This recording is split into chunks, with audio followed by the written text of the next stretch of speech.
Hi friends. ఈరోజు నేను ఇందిరాగాంధీ స్టేడియంలో జరుగుతున్నటువంటి బుక్ ఫెస్టివల్స్‌కి వెళ్ళాను. ఈ బుక్ ఫెస్టివల్స్‌లో ఎన్నెన్ని స్టాల్స్ ఉండి, మొత్తం స్టాల్స్ చూపిస్తాను మీకు బయట నుంచి. స్టాల్ లోపల చూపించలేను. ఎందుకంటే చాలా లెంత్ అయిపోద్ది. ఇది ఇందిరాగాంధీ స్టేడియం ఇది. ఇందిరాగాంధీ స్టేడియంలో ఉన్నటువంటి స్టాల్స్ ఎన్నుండయి, ఏ ఏ కంపెనీ స్టాల్స్ ఉండయి, ఏ ఏ ప్రింటర్స్ యొక్క స్టాల్స్ ఉండేయో మనం ఒకసారి చూద్దాం. ఇది గేట్, ఇది లోపల వెళ్తాకి ఇంకా తీయలేదు. ఇది మధ్యాహ్నం 2 నుంచి మనకి సాయంత్రం 10 వరకు ఉంటుందని అంటున్నారు. ఈ బుక్ స్టాల్లో ఏమేమి ఉన్నాయి, ఏంటి, ఎన్ని రకాల ప్రింటర్స్, ఎవరెవరు బుక్ స్టాల్స్ పెట్టారనేది లోపల వెళ్ళి మనం ఒకసారి చూద్దాం. ఈ బుక్ స్టాల్ ప్రతి సంవత్సరం ఇది పెడతారు. ఇది జనాలకి కావాల్సిన బుక్స్, అనేక రకాల బుక్స్, మతపరమైన కానీ లేదా ఫ్యాక్టరీల పరమైన కానీ, మనకి జీవనోపాధికి పనికొచ్చేది, జీవనానికి పనికొచ్చేవి అన్ని బుక్స్ ఇక్కడ మనకి జరుగుద్ది. ఇది చాలా పెద్ద బుక్ స్టాల్. దగ్గర దగ్గర 200-300 స్టాల్స్ ఉన్నాయి లోపల. అవన్నీ ఏంటి, ఎక్కడెక్కడ ఉన్నాయి, ఏ నెంబర్లో ఏ స్టాల్ ఉంది, ఎక్కడ ఉందనేది నేను మీ అందరికీ చూపిస్తాను. ఇది విజయవాడలోని ఇందిరాగాంధీ స్టేడియం లోపల పెద్ద స్థలం ఉంటుంది. ఆ స్థలంలో ఈ బుక్ స్టాల్స్ ని పెట్టడం జరిగింది. గత చాలా సంవత్సరాల నుంచి ఈ బుక్ స్టాల్స్ ప్రతి సంవత్సరం పెడుతున్నారు. ఇంతవరకు పీడబ్ల్యూ గ్రౌండ్స్ లో ఈ బుక్ స్టాల్స్ పెట్టేవాళ్ళు. అక్కడ ఇప్పుడు అంబేద్కర్ స్టాచ్యూ పెడతంలో ఇప్పుడు 2-3 సంవత్సరాల నుంచి మనకి ఇందిరాగాంధీ స్టేడియంలో ఈ బుక్ స్టాల్స్ ని పెడతాం జరుగుతుంది. ఇక పదండి లోపలికి వెళ్ళి ఏ బుక్ స్టాల్స్ ఎక్కడ ఉంటాయి, ఏ నెంబర్లో ఏ బుక్ స్టాల్ వెళ్తే చూద్దాం. బుక్ స్టాల్కి వచ్చి ఏమైనా స్నాక్స్ తినేవాళ్ళు ఉంటే తింటాకి ఇక్కడ ఇలా కొన్ని షాపులు పెడతాం జరిగింది. మనకి అల్పాహారం ఏమైనా తినాలనుకుంటే ఇక్కడ కొనుక్కొని తినొచ్చు. ఈ బుక్ స్టాల్ ఎదురుగుండా పెట్టినటువంటి కొన్ని స్టాల్స్ ఇందిరాగాంధీ స్టేడియంలో ఇలా నీలం రంగు తివాచి పరిచి మనకి లోపలికి ఆహ్వానిస్తూ తివాచి మొత్తం ఈ స్టేడియం అంతా లోపల పరుచడం జరిగింది. మనం ఇక్కడ విద్యారంగానికి సంబంధించిన అనేక పుస్తకాలు, ఎడ్యుకేషన్ వాళ్ళవి 1వ తరగతి నుంచి మీకు డిగ్రీ, ఇంజనీరింగ్, డాక్టర్స్ ఏమవ్వాలన్నా మీకు ప్రతి పుస్తకం ఇక్కడ దొరుకుద్ది. ఇది మనకి లోపలికి వెళ్ళే ప్రవేశ ద్వారం. ఇది ఇక్కడ నుంచి మనం ఇలా లోపలికి వెళ్ళొచ్చు. ఈ పుస్తక ప్రదర్శనశాల మనకి ఎంతో ఉపయోగకరమైనది. ఇది 36వ విజయవాడ పుస్తక మహోత్సవం అన్నమాట. ఇది దీనికి పెద్ద పెద్ద రాజకీయ నాయకులు, ముఖ్యమంత్రి కాడి నుంచి మంత్రుల వరకు అందరూ ఈ బుక్ స్టాల్ ని సందర్శిస్తూ ఉంటారు. చంద్రబాబు నాయుడు, లోకేష్, మరి పవన్ కళ్యాణ్ వీళ్ళందరూ ఈ బుక్ స్టాల్స్ ని సందర్శిస్తాం జరిగింది. నేను వీడియో తీసే ముందలే చంద్రబాబు కూడా వచ్చి వెళ్ళారని మనకి తెలుస్తుంది. ఫస్ట్ మనకి ఈ పోలీస్ అకాడమీ వాళ్ళది, మన ఆంధ్రప్రదేశ్ పోలీస్ శాఖ వాళ్ళది ఫస్ట్ బుక్ స్టాల్ అన్నమాట. ఇది ఎన్టీఆర్ డిస్టిక్ ది. ఇక్కడ నుంచి మనకి బుక్ స్టాల్స్ మొదలవుతాయి. ఇది 2 బుక్ స్టాల్, 3, 4 అలా ప్రతి దానికి ఒక నెంబర్ అనేది ఉంటది. మనం ఇలా చూసుకుంటూ వెళ్దాం రండి. నువ్వు చిరిగిపోయిన సొక్క అయినా తొడుక్కున్నా పర్వాలేదు, కానీ ఒక మంచి పుస్తకాన్ని కొని చదువుకో అని పెద్దలు అన్నారు. ఈ మాట నిజంగా చాలా వాస్తవమైన మాట ఇది. ఎందుకంటే ఇవాళ చదువు అనేది ప్రతి వాళ్ళకి ఎంతో అవసరం. జ్ఞానం సంపాదించాలంటే చదవవలసిందే, తప్పదు. మనకి లోకంలో ఏం జరుగుతుంది, ఏంటి, ఏది ఎలా జరుగుతుంది అనేది ప్రతిదీ పుస్తకాల్లో రాసి వాళ్ళ యొక్క ఆలోచనల్ని, రచయితలు వాళ్ళ అభిప్రాయాల్ని మనకి తెలియపరిచే విధానం ఈ పుస్తక రూపంలో ఉంటుంది. మనకి ఏ జ్ఞానం కావాలన్నా దొరుకుద్ది. ఇవాళ ఎలక్ట్రానిక్ మీడియా వచ్చిన తర్వాత పుస్తక పఠనం అనేది బాగా తగ్గిపోయింది. అయినా కానీ చాలామంది పుస్తక ప్రియులు తమ పుస్తకాల్ని కొని ఇక్కడ చదువుకుంటూ ఉంటారు. కొన్ని వందలు వేల మంది ఈ పుస్తక ప్రదర్శనశాలను సందర్శిస్తున్నారు. ఇక్కడ స్టూడెంట్లు, మరి పెద్దవాళ్ళు, ముసలి వాళ్ళు అందరూ ఇక్కడికి వచ్చి ఈ బుక్ స్టాల్స్ని సందర్శించి తమకు కావలసినటువంటి పుస్తకాలు ఎన్నో ఇక్కడ నుంచి కొనుగోలు చేసుకొని తీసుకెళ్తున్నారు. ఇక్కడ ప్రతి బుక్ మీద కొంత రిబేటు, డిస్కౌంట్ కూడా ఇష్టం జరుగుతుంది. ఈసారి స్టాల్స్ అన్ని వరుసగా పేర్చడం జరిగింది. పోయిన సంవత్సరం అయితే కొన్ని మధ్యలో కూడా పెడతాం జరిగింది. అలా కాకుండా ఇప్పుడు 1 by 1 చుట్టూరు ఒక గుండ్రని ఆకారంలో ఈ స్టాల్స్ అన్ని పేర్చడం జరిగింది. మధ్యలో ఖాళీ పెడతాం జరిగింది. ఆ ఖాళీలో కొన్ని సభా వేదికలని వేసి సాయంత్రం పూట కొన్ని కల్చరల్ ప్రోగ్రామ్స్ జరుపుతున్నారు.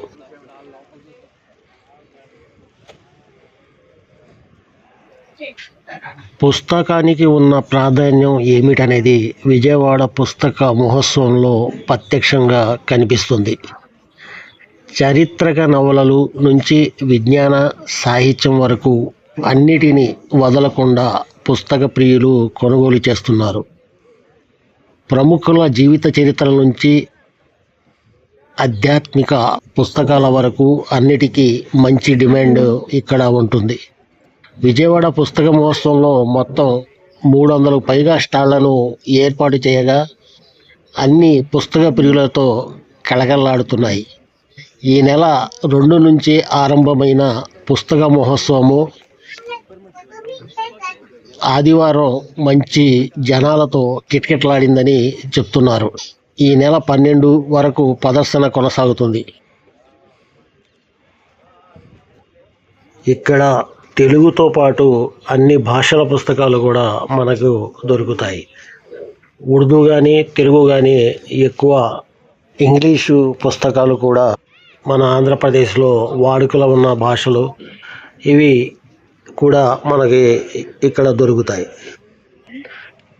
కాకపోతే తెలుగు రచనలంటే తెలుగు వాళ్ళకి గుర్తుకొచ్చేది ఆదికవి నన్నయ్య మహాభారతం, కవిత్రయం నుంచి అష్టదిగ్గజాల వరకు, గురజాడ నుంచి శ్రీశ్రీ వరకు, దాశరథి శ్రీ గురజాడ ఎందరో మహానుభావుల ఈ తెలుగు భాష అభివృద్ధికి కృషి చేయడం జరిగింది. ఇక్కడ పోతన భాగవతం, శ్రీనాథుడి భీమఖండం, అన్నమయ్య రామదాసు, వెంగమాంబ, మొల్ల భక్తి మార్గం ఎన్నో పుస్తకాలు ఇక్కడ మనం చూడొచ్చు.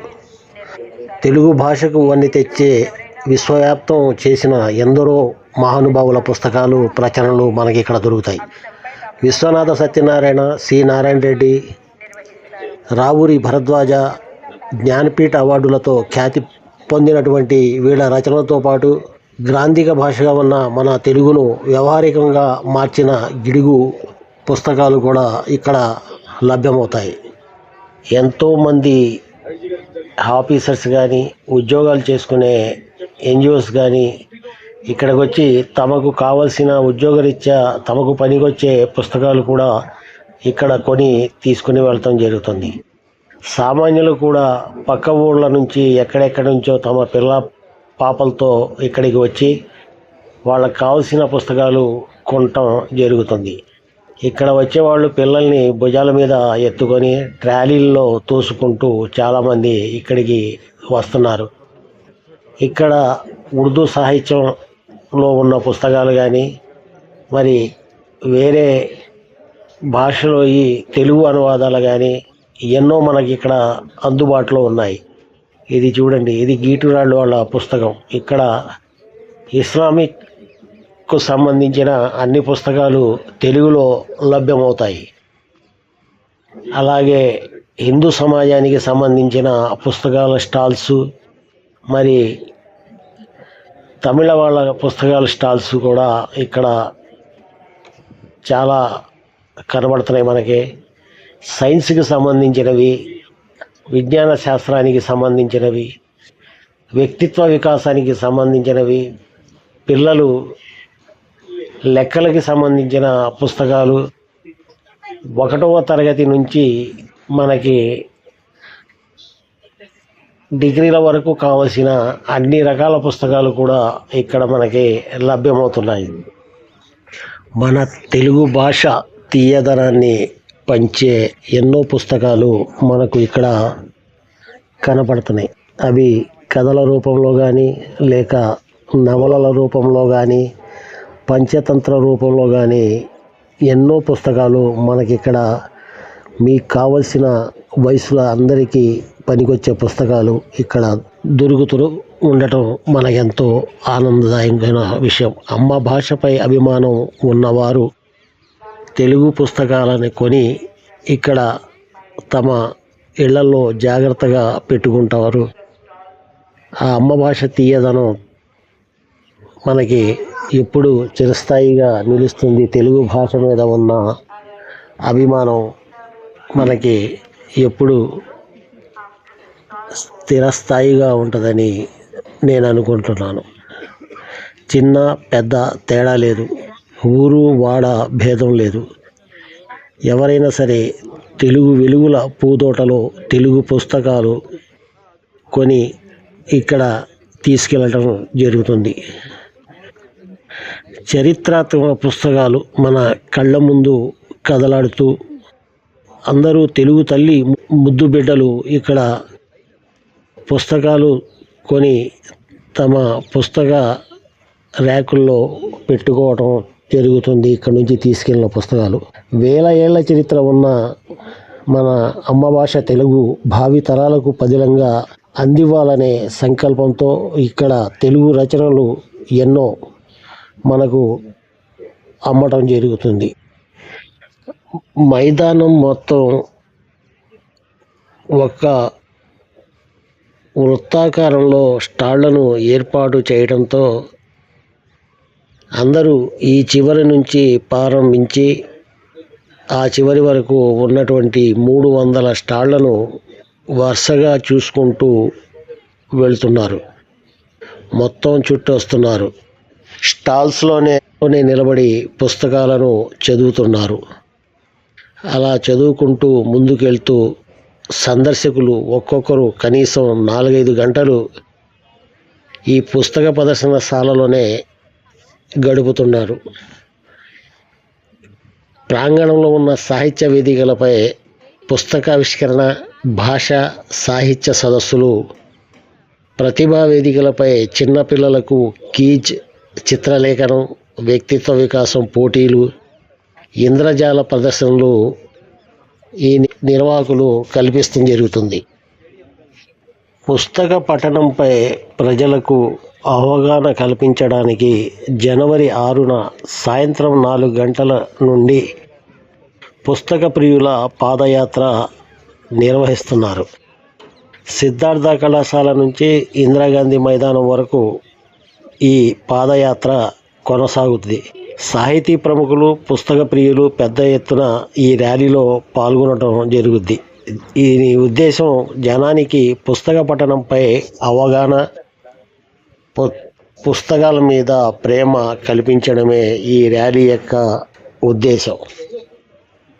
మతపరమైన అంశాలను ఇప్పటి యువతకు, ప్రజలకి కల్పించడానికి కొన్ని తాళపత్రాల గ్రంథాలపై మతపరమైన విషయాలను ముద్రించి ఇంట్రెస్ట్గా ఉంటుందని పిల్లలకి, పెద్దలకి అమ్ముతున్నారు. ఈ ఇందిరాగాంధీ స్టేడియంలో పెట్టినటువంటి బుక్ స్టాల్స్ కాకుండా మన ప్రభుత్వం తరపున కూడా కొన్ని స్టాల్స్ పెడతాం జరిగింది. ఇవి ఎంతో వచ్చే ప్రేక్షకులకి ఆకర్షించడం కూడా జరుగుతుంది. ప్రభుత్వ రంగ స్టాళ్ళు ఏపీ పాఠశాల విద్యాశాఖ సమగ్ర శిక్ష సహా అనేక ప్రభుత్వ విభాగాలు తమ స్టాళ్లను ఏర్పాటు చేస్తాం జరిగింది. ఇక్కడ కార్యక్రమాల గురించి ఆంధ్రప్రదేశ్ పౌర గ్రంథాలయ శాఖ, ఈగల్ రాష్ట్ర AIDS control society, AP state Urdu academy, eagle లాంటి విభాగాలు తమ స్టాళ్లను ఏర్పాటు చేశాయి. ఆయా సంస్థలకు సంబంధించిన నిత్య కార్యకలాపాలపై ప్రజలకు అవగాహన కల్పిస్తున్నారు. పుస్తక మహోత్సవ ప్రాంగణంలో మధ్యలో ప్రధాన సాహిత్య వేదిక సమీపంలో విద్యాశాఖ సమగ్ర శిక్షకు చెందిన అతిపెద్ద స్టాల్ను ఏర్పాటు చేశారు. దీనిలో 1 నుంచి 10వ తరగతి వరకు విద్యార్థులకు ఇచ్చే సర్వేపల్లి రాధాకృష్ణన్ కిట్లు, ప్రభుత్వ బడుల్లోని క్రీడా పరికరాలు, అటల్ టేకరింగ్ ల్యాబ్స్ వల్ల కలిగే ఉపయోగాలు వివరించే నమూనాలను ఈ స్టాల్స్లో ఉంచడం జరిగింది. ప్రధానంగా డిజిటల్ సాంకేతికతో ప్రతి విద్యార్థి పాఠాలు నేర్చుకునేలా ఏర్పాటు చేసిన అటల్ ల్యాబ్స్ అభ్యాసన లోపాలను గుర్తించడం లాంటివి ఈ స్టాల్స్లో వివరిస్తున్నారు.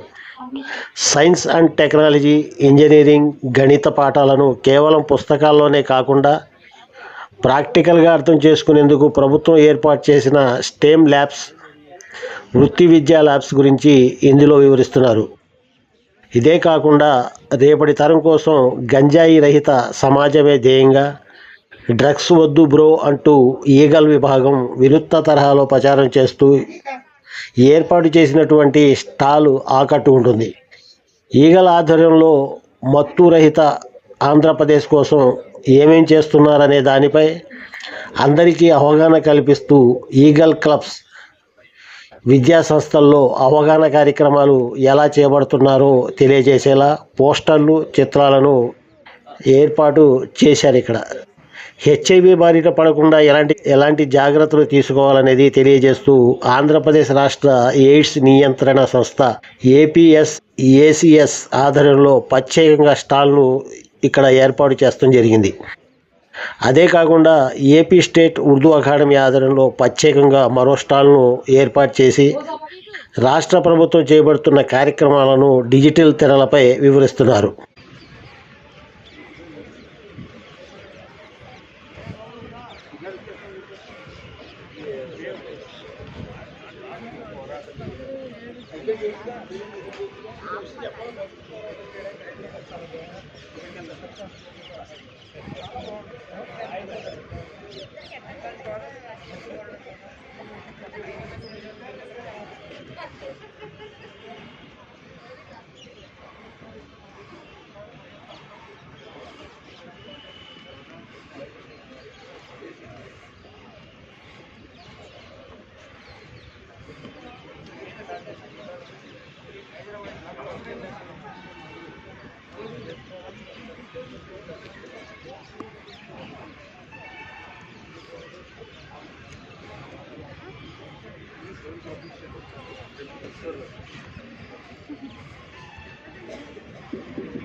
ఈ సాయంత్రం 6 గంటలకు 25 కవిత సభా కార్యక్రమం డాక్టర్ డివి పట్టాభిరామ్ సాహిత్య వేదికపై నిర్వహిస్తారు. ముఖ్య అతిథి శ్రీ ఏఎండి ఇంతియాజ్ గారు, ఐఏఎస్, అధ్యక్షుడు సాహితీ స్రవంతి సత్యాజీ గారు, వక్తలు శ్రీ కాదర్ మొహితి, కవయిత్రి నళని సత్యనారాయణ గారు, శ్రీ అనిల్ దాని. ప్రతిభా వేదిక వద్ద ఈ సాయంత్రం హెరిటేజ్ అంశంపై quiz doctor why Ashok garu నిర్వహిస్తారు. ఈ క్విజ్లో ఎవరైనా పాల్గొనవచ్చు. Teams clarity.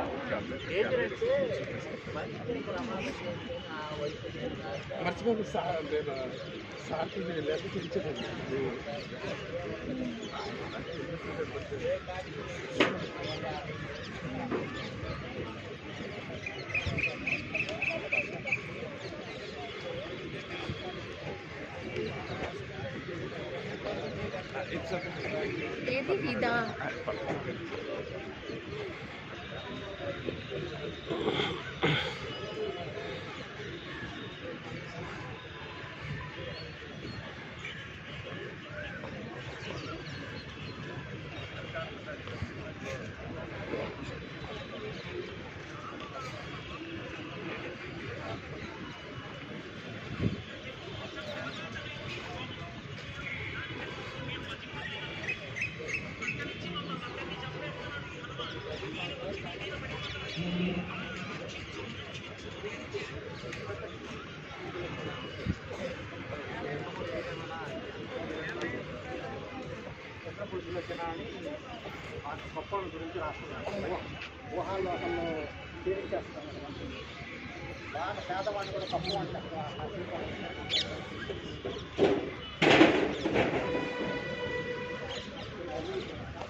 ప్రతిభా వేదిక వద్ద doctor why Ashok garu heritage ఈ అంశంపై క్విజ్ నిర్వహిస్తారు. ఈ క్విజ్లో ఎవరైనా పాల్గొనవచ్చు టీంల వారీగా. ప్రతిభా వేదిక వద్ద డాక్టర్ వై అశోక్ గారి నిర్వహణలో హెరిటేజ్ అంశంపై క్విజ్. ఈ క్విజ్లో ఎవరైనా పాల్గొనవచ్చు టీమ్స్ వారీగా. కాదు సదా నిన్ను పర్సనల్గా పిలిచిందా పని మీద పిలిచిందా అది నాకు చెప్పు పని మీద అంటే వాళ్ళ దగ్గర ఫోన్ ఉంది వెళ్ళి అడిగినప్పుడు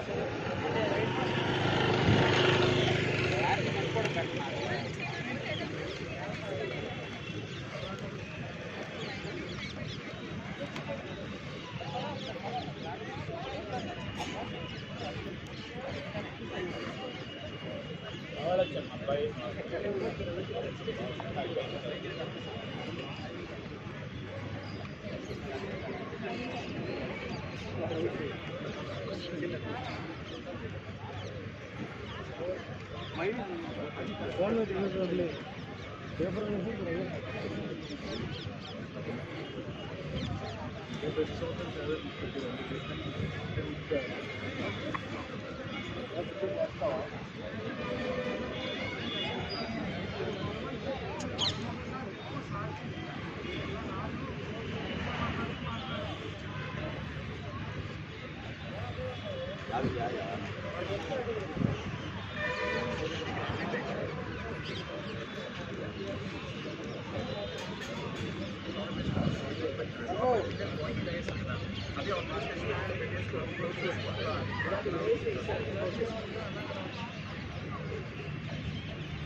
వచ్చారు కదంటే ఇందులో నెంబర్ కనెక్షన్ చేశాడు వచ్చి మాట్లాడుతున్నారు.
సెక్యూరిటీ